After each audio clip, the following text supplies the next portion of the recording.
Hello, this is Irma Baker welcoming you to our show. We're sponsored by RSVP, the Retired Senior Volunteer Program, and that's a part of Mature Services. We like to think of our show as a kaleidoscope, where we're focusing on all kinds of interesting opportunities, organizations, and individuals and activities in our viewing area. Well, we all know that if you tune in the news, you're going to hear about disasters. But what if a disaster struck here? That's what our show's about today, and we'll be right back after these messages with today's guest. RSVP of Summit County has been making a difference in our community since 1972. RSVP volunteers are increasing the quality of life by participating in programs and organizations that provide important services to the community. RSVP matches personal interests and skills with opportunities to serve. If you're interested in adding more meaning to your life and improving the lives of others, please call 330-253-4597, extension 166. Welcome back. We have two guests with us today, and they are Jeff Harriman, who is with the Medina County Emergency Management Agency, and Jessica Miles with the Medina County Health Department. Welcome, both of you. Thank you. Now, we do hear about disasters all the time, and it's one thing to sit in your living room, watch TV, and see news reports about it. I'm thinking of things like Hurricane Sandy, which was happening way out on the East Coast, but we actually felt the effects here.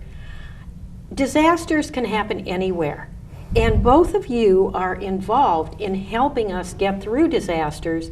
First of all, be prepared for them and get through them. Jeff, tell us a little bit about the EMA, the Emergency Management Agency. Well, our job at emergency management is to proactively plan for disasters that can happen in the county. We plan for such disasters as tornadoes, flooding here in the county. Flooding's a big issue that we deal with all the time.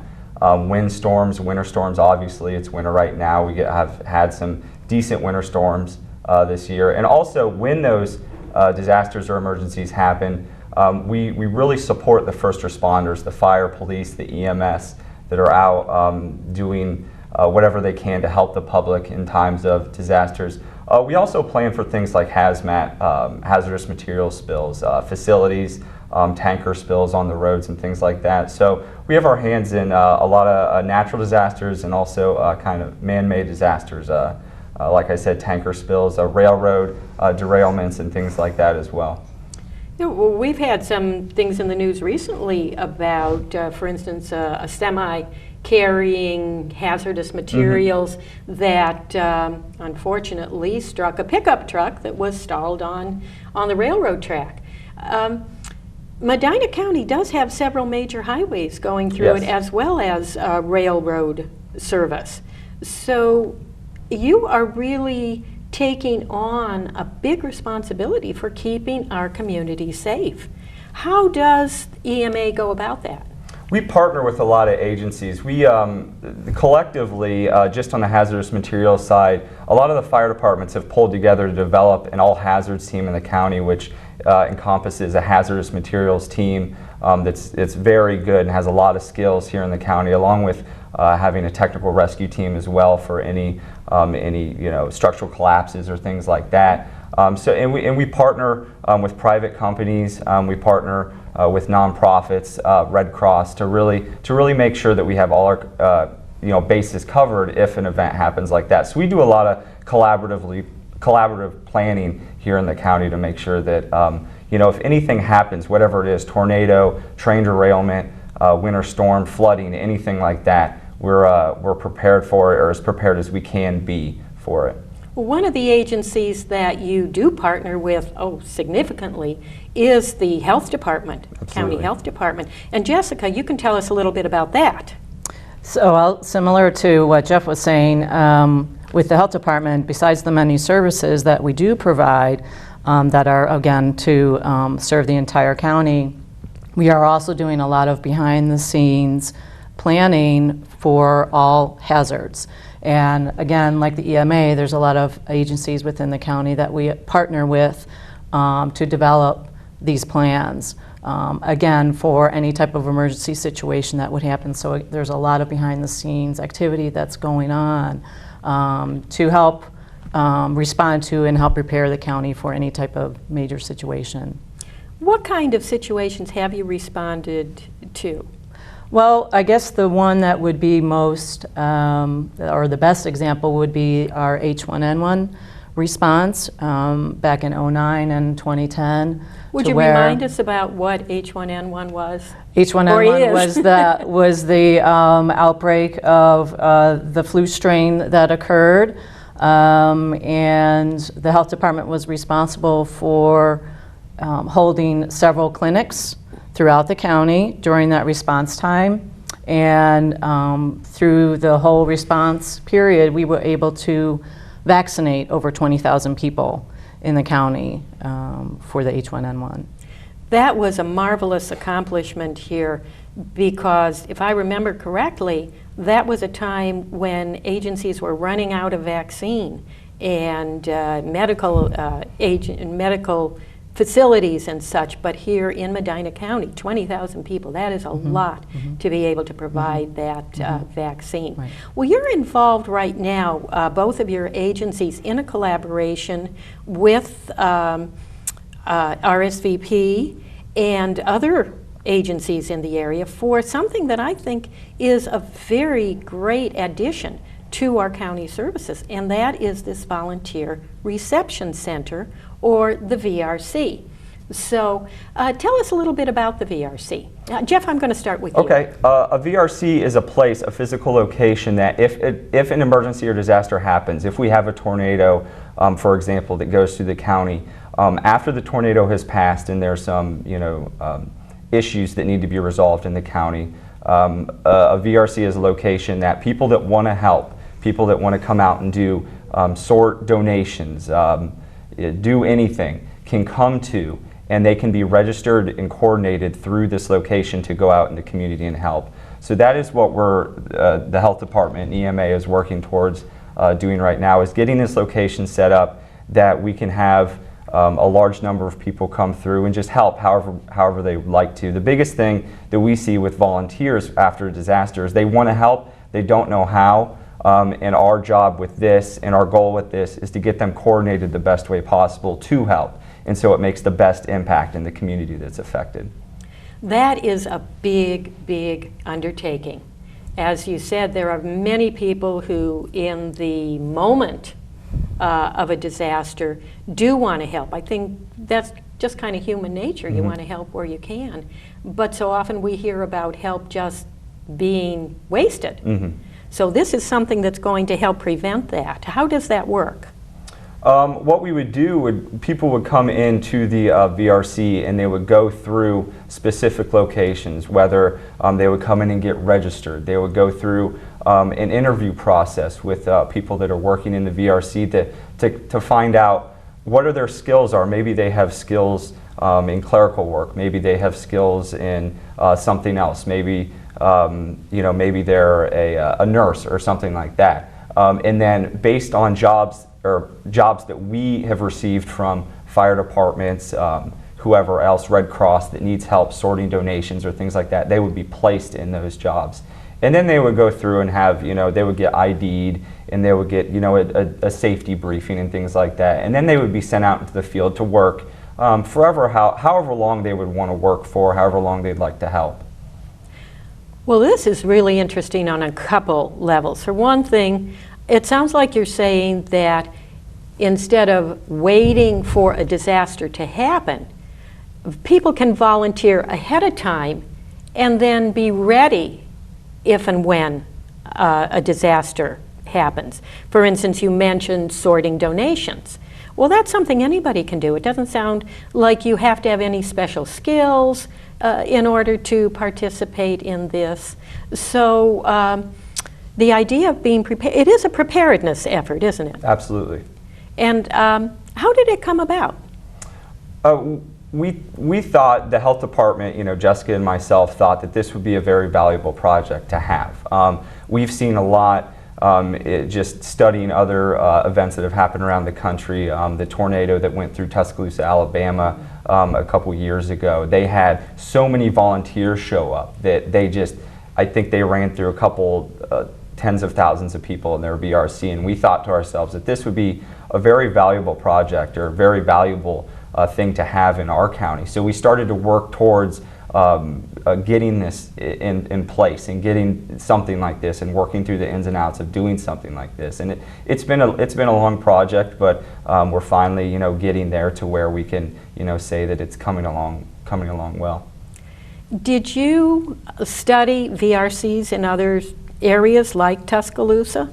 Absolutely. We actually we looked. I've read some news articles and things like that about other disasters that have happened. I actually Tuscarawas County here in Ohio, they have a good VRC setup, and they were kind enough to let us go and look at what they do, and that was really good to go down and see. And we took a lot away from that. So we have studied a lot about how this is done, the ins and outs of it, the problems and the obstacles that people face in this, getting something like this good or together. So, but like I said, it's been a long project, but it's coming together well, and we've used a lot of information from looking at others to do this. And Jessica, obviously the EMA, the Emergency Medical Management Agency, I keep wanting to say medical, Emergency Management Agency is heavily involved in this. But you, as the health representative, the Department of Health here in Medina County, it sounds like you've been involved from the very beginning. Right. It's probably been about, I think, going on 2 years now that we've been working collaboratively to establish this, because Medina County obviously was without a volunteer reception center. And since I started working at the health department, I was like, this is an essential component that is really needed in our county, because when an emergency does happen, we need a way to effectively manage and process volunteers that are going to show up at the event. So it was really critical that we started developing this and getting the plans in place and doing trainings and exercises to get even folks that are actually going to work in the VRC to get them trained.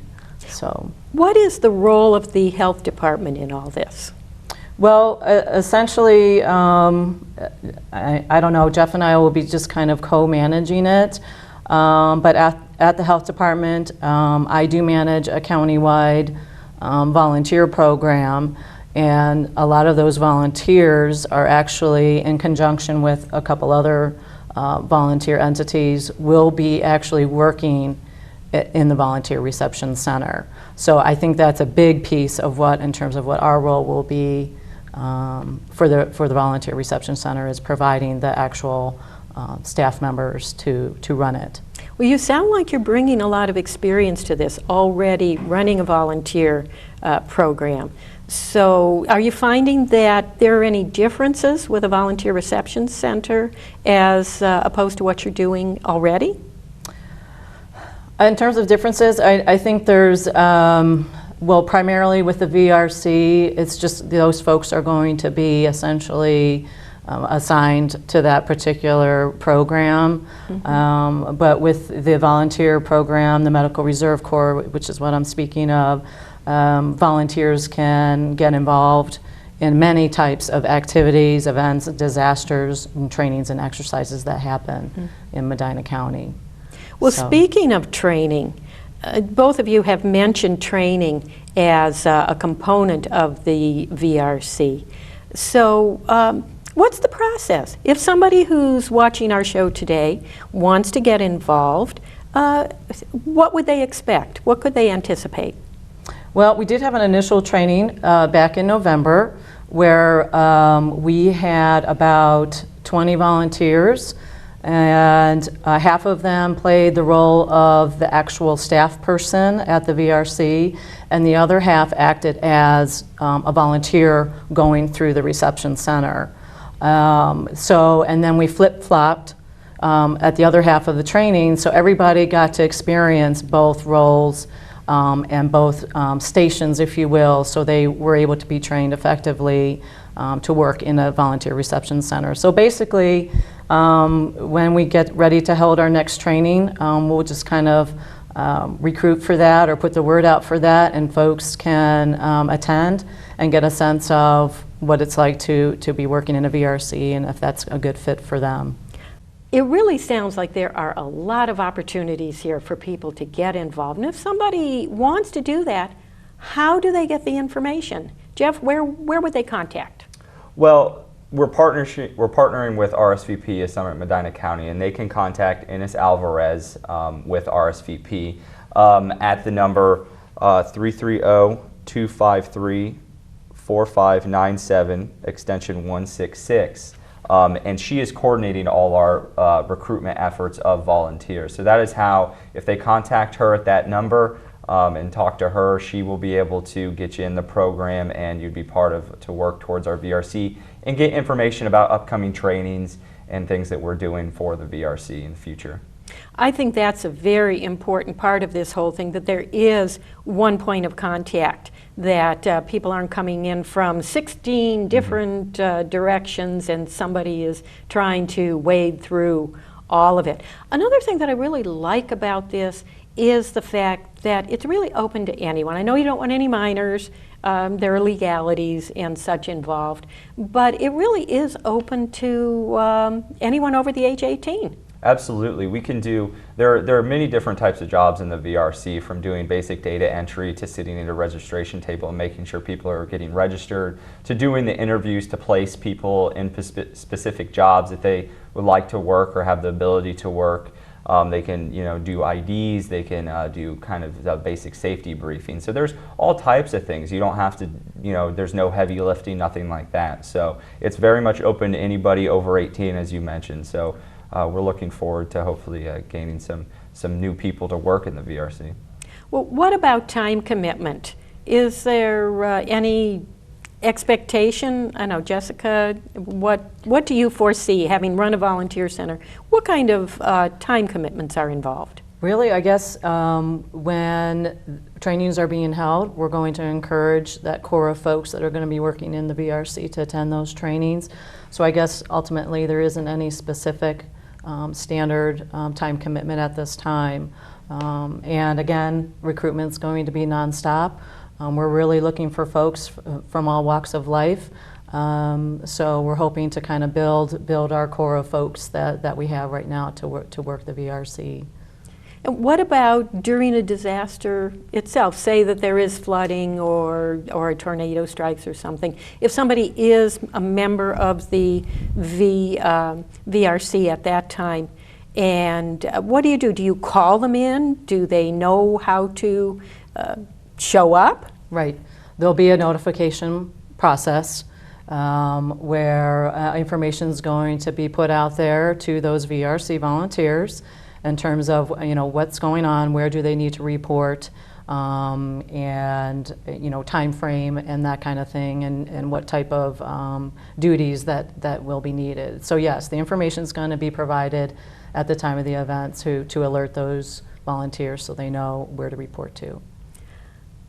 I really hope that you get a lot of volunteers. I'm thinking in terms of, oh my gosh, something strikes in the moment and you have to be ready to move. Mm-hmm. How do you handle something like that? Well, again, that's the whole reason why we have this in place. We need a real structured system to manage volunteers appropriately. Otherwise, you're going to have kind of a chaotic situation during the middle of your disaster. So it's really critical that we have an effective way to process these people so we can place them in the appropriate spots and provide the help that's needed during the disaster. How did you get involved? Oh, I've been in public health for 6-7 years now, so this just is kind of part of the process and how you plan and dealing with preparedness efforts in our county. So that's pretty much how it came to be. So it's really your So- experience at work. Right. That's right, a wonderful asset to have in the right. community Yeah, and here. it's a challenge. I'm sure it is a challenge. Jeff, how about you? How did you get involved? Well, I've been, doing emergency management for a while now, and we identify the need of, that we need to figure out a way to manage these volunteers and figure out a way to do things correctly and in a structured way. So, we identified needs, and Jessica and I were on the same page, and we decided that this was a worthwhile project to tackle. When you've had people coming in, I'm sure that people come in and they have an idea of what to expect, and you've certainly helped us get a broader understanding of it. But when you've done the training or in other volunteer situations, what do you find that most people are surprised about? I think people are surprised when they came through the VRC, thinking back to the November training that we did, people were just surprised at the process of how step by step, we are trying to take these people through, and how coordinated we are trying to be and trying to do things the right way and trying to get everybody on the same page. It is a process. It can be kind of overbearing at times, I think, but I think people left that not knowing what a VRC was. Really, we had a lot of good feedback from it, saying, wow, we really thought this is great, and this will be worthwhile if we ever need to use it. And people were just surprised, and I think they really enjoyed it. And I like I said, Jessica and I heard a lot of great feedback about the learning experience that people had of types of things that could happen in the community, and what they could, what we would try to use volunteers to help in those instances and things like that. So I just think people were surprised by the process, and really, thought it was a very worthwhile project to do. Certainly, it's going to give people a feeling of confidence and reassurance that should anything happen here, that we have the VRC as well as the agencies that are all involved in it to help us through any kind of a disaster. So that's wonderful to have here. Could you just tell us once again how people can get involved, who they should contact? Absolutely. Like I said before, we're partnering with RSVP of Summit Medina County, and Ines Alvarez is coordinating our volunteer efforts. And you can contact her at her office. The number is 330-253-4597, extension 166. You can also visit the website at www.matureservices.org. And like I said, Ines is coordinating that. And if you get in touch with her, she'll get you in the system, and you'll get information about upcoming trainings and what we're trying to do in the future. When you are having the trainings or you're talking to volunteers, what's the most important thing that you feel you need to tell them? I think that like we talked about before, anybody can help. It's important that people realize that we're not asking a whole lot of time. There isn't a ton of time commitment, but we do need people to come out and help, and anybody can help. And I think that's an important thing to tell people. We're always looking for volunteers. First responders, fire, and police can get strained quickly, and we need people to help in a big incident, and we're looking for that. So we're looking to build that, and no matter who you are, like Jessica said, from any walk of life, you can come in and get a part of this program and help whenever it needs to be opened and whenever you're needed. Jessica, how about you? What's the one little thing that you tell people? I think this is an ideal way for folks to really give back to their community. If helping during greatest times of need is kind of what you prefer or what you would like to do, this is a great way, a great opportunity to get involved in, like I said, giving back to your community during a real type, crisis situation. So again, a great way for folks to become involved. Well, I thank you both for being with us today. It's been a pleasure having you here, and I'm sure that everyone who's viewing has really felt very good about what Medina County is doing here to keep us safe, especially in times of disasters. And we thank you for watching our show today, Our View Through Our Kaleidoscope. Certainly, we hope you'll keep our sponsor in mind, RSVP and Mature Services. And they do offer opportunities for people 55 and older here in our local community. For more information, just call the number on the screen. For RSVP, this is Irma Baker. Have a wonderful day.